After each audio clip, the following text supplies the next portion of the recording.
It's time once again for Talking Bible with the Brandons, the only podcast that proves a Tennessee fan and an Alabama fan can get along. Here's your host, Pastors Brandon Pugh and Brandon Carter. Good morning, Bethel. Here we are, talking Bible with the Brandons Thursday morning, and we are bringing the week of wisdom to a close here in the book of Proverbs. Yes. I feel like singing like an Elvis song. There will be peace in the valley. You know, the good old gospel, Elvis gospel album? I just don't know where this is coming from. Like, It's this mic. This mic is like begging me to showcase the depth of my voice, the range, the full range. Well, what's the full range of a song that we could sing that honors the women in our life? Because that's what we're going to be looking at today in Proverbs 31. What's that one song? It's ladies' night. Stand by your man. Right. Stand by your man. Is that about women or is that about standing by your man? It's two women. Moose, you got anything for us there? You think of a ladies song that honors?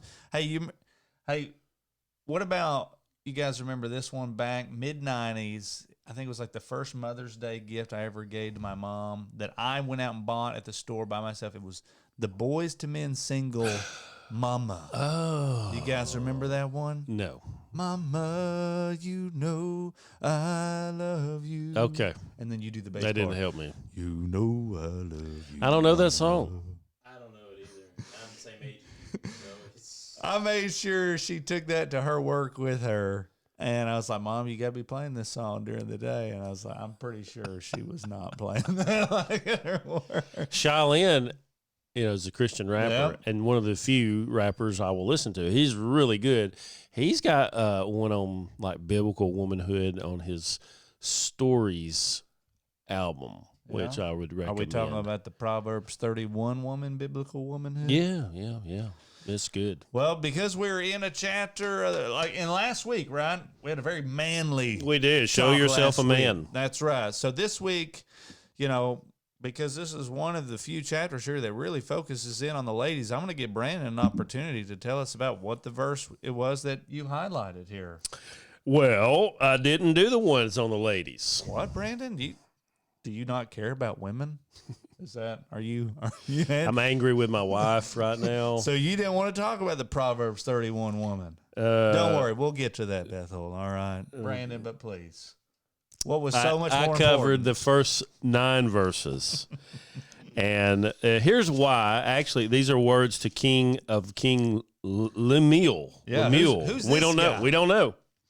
Nonetheless, he talks about don't give your strength to women. Don't drink wine or take strong drink. Don't give your strength to women. I thought this was Ladies' Day. Yeah, he means the wrong women here. Okay. And so the point, or it talks about don't drink and so forth. And here's why he says, lest they drink and forget what has been decreed and pervert the rights of all the afflicted. And then right after that, he says, open your mouth for the mute, for the rights of all who are destitute. Open your mouth, judge righteously, defend the rights of the poor and needy. So what's the connection between doing justice for those who cannot get justice for themselves and this other about don't become a drunkard, don't become a womanizer? And I think the point he was making there is if you're a leader and you give yourself to things like that where you lack self-control, those things will cloud your judgment, distract your focus, and make you center in and think and distract you on things that just will not matter. Yeah. And you will neglect people that really need help. So as a pastor, a father, a husband who's called to defend, help the needy, and just as a citizen of this country, it was just a reminder to me, you watch yourself, your appetites, your desires, make sure that you're centered on the Lord, because if you don't, you'll forget about those that really need help and even the lost. those things will numb and dumb you down and make you forget about things. So Because- it was just a word to me personally on that. Essentially, I mean, this is an admonishment to someone who's really not focused on others, but focused on self. That's you know, right. and- Pleasure, self-pleasure. Yep, that's what it was. Well, I'll tell you what I'm focused on today here, Bethel, and that is the good women that God has given us in our lives here. You know, an excellent wife, you know, Yeah. who can find she is far more precious than jewels. And I can certainly say that for my wife, Heather. Shout out to you there. And all of the wives out there. This is totally self-serving Beth- and staged. I am an advocate for you, and I am pro-women.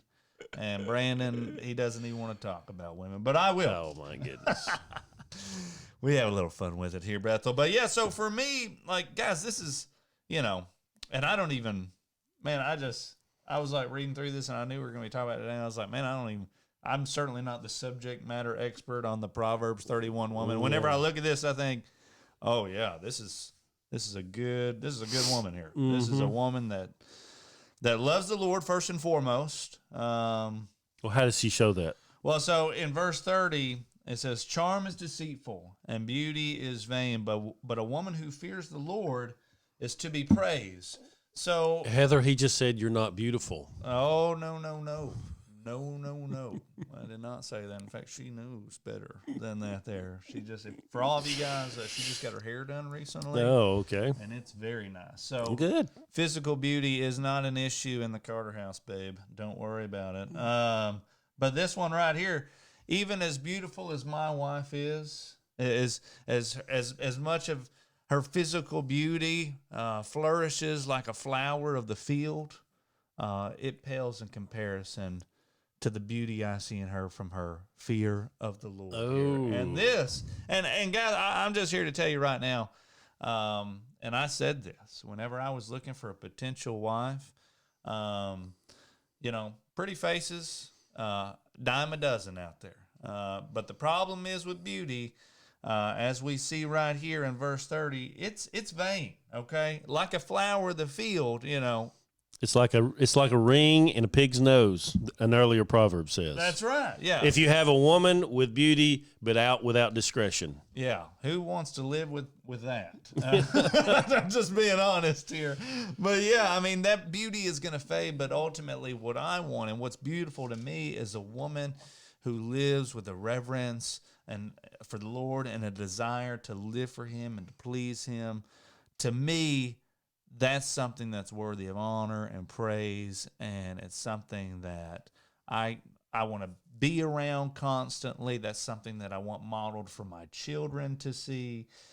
So yeah, I mean, we see all of these good traits. What this Proverbs 31 Right. I mean, woman does. it kind of talks about what that looks like. Right, but I think where that ultimately comes from, right here, is Right. at the end of verse 30, and that's because there's a fear of the Lord in this woman here, and that's why we see all of these things. Yeah, and I think it's just a good, you know, so if you're looking, well, what does the fear of the Lord look like? And you read through it. So one of the things that I've always found this to be encouraging, you know, in terms of my own, Tracy, is that, you know, one of the things you see is that a woman who fears the Lord is a hard worker. That's really, to me, as much as anything, the thing that stands out about this. She's a hard worker. Does Tracy just not providing throw down and at the protect- house? She What do you mean? She's a hard worker, man. Oh, yeah. Yeah. That's what I'm saying. She's extremely hard worker, and we're very blessed, you know, with as a family, you know, because she sets that example. You know, takes care of our home. Some of them boys need that example. Well, sure they do. Now, and of course, we don't mean by that like the house is always spotless, Immaculate. Yeah, I mean you've got stages in life, Right. and you've got little ones. Your house is just you can't. We have 6 kids. We cannot keep up with it. Oh yeah, you want to talk about in vain? It's yeah. You know, there's so at some points it overwhelms you, but it's just in general. She's a hard worker. She helps protect, provide. She works alongside of her husband, and just like she does good to him all the days of her life. You know, he has a good reputation with the others because right. of she's not a person that causes him to look bad in the eyes of others, and that's a blessing. It's a blessing. That's why she's far more precious than jewels. That's right. See right there. So yeah, I mean, something that I took away from this is, once again, kind of right back there at verse 30. A woman who fears the Lord is to be praised, and I just thought, do I praise my wife enough?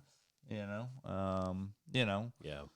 And, certainly, man, it's, I can, and a lot of this is anecdotal. I've only got one wife. I've only been married to one wife here. And she does. She works her tail off around the house, taking care of things.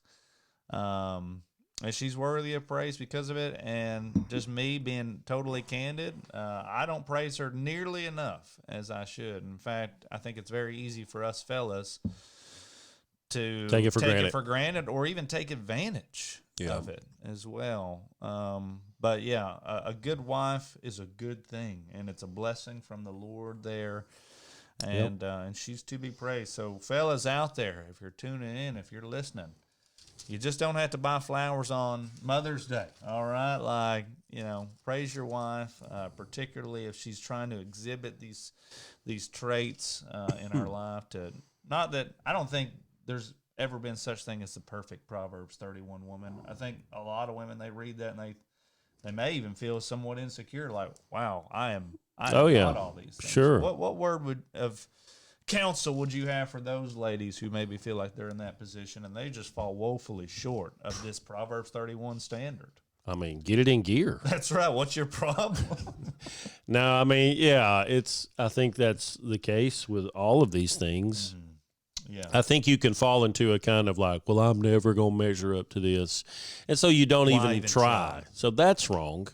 At the same time, you have to understand that this is the ideal model, and it's also poetic speech. Yeah. Like, so I think it may say right here, like, she rises up early. That's and right. Her women or the children there while they're still, asleep, or it may be very. So, like, for example, but it's an example. It's not literal every single thing. She makes linen garments, like Heather, you don't have to make linen garments. Yeah, or my wife doesn't like to get up early. Right. Now, she'll stay up way past when I'm, going to bed. But it's not.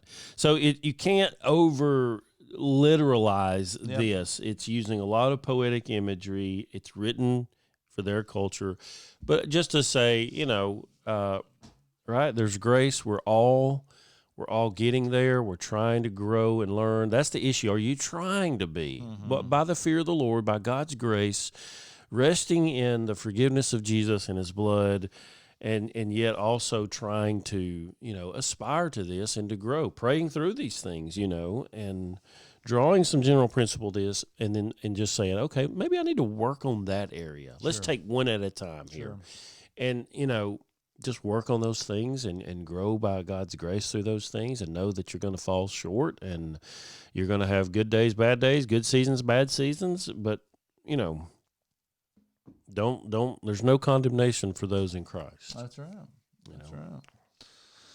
Yeah. Well, so did you notice about a little after the 10-minute mark, I was tearing up, talking about it, and to wipe my eyes. So, this stuff about me not caring about women. Clearly, it's not true. Yeah. That's right. Yeah. Or it could just be your leaky faucet of an eyeball that this guy. It could be my allergies. I'm convinced that his eyeball is going to fall out one day while we're here in the office. But that would be cool, wouldn't it? Oh, it would. Be like a neat trick. Well, Brandon, I know it says if your left eye or whatever, you plug it out or whatever. But come on, dude. But all right, guys. Hey, that's all we've got here for today. We're probably going 1 Kings 11 and 12. Probably going to get letters here, or at least texts or emails. Like if we have misspoken here, done anything that has offended any of our ladies in our lives, we apologize in advance, because that's what wisdom does. It's preventative. There, it overlooks an offense. We said that earlier. That's right. Yes. So, all right. Not only ladies, but all of Bethel, we love you there. We're here for you guys, support you guys, and we're looking forward to jumping into 1 Kings 11 through 12 tomorrow, and we'll see you then. Thanks for listening to the Bible with the Brandons. Be sure to like our page on Facebook and subscribe to our YouTube channel. Just search for Bethel Baptist RC. You can also get updates at our website at www.bethelnow.net. Thanks again for listening.